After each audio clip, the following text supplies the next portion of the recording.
Tadi kita buat shoulder press. Okay. Orang nak lebarkan lagi bahu. Tapi nak buat kat rumah. lagi.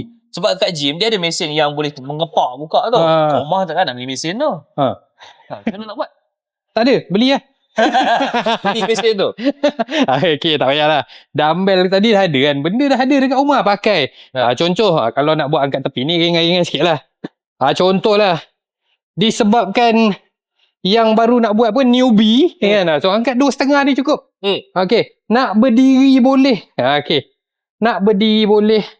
Nak duduk dekat bangku yang kau ada tadi tu pun boleh. Tak kisah. So, tangan dekat tepi.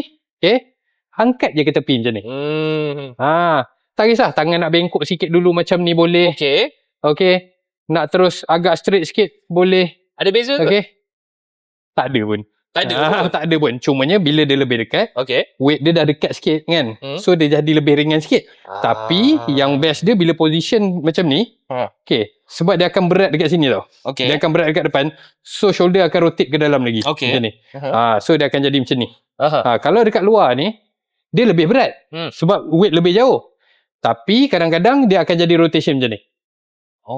Dia akan jadi macam ni. Tapi tak kisah.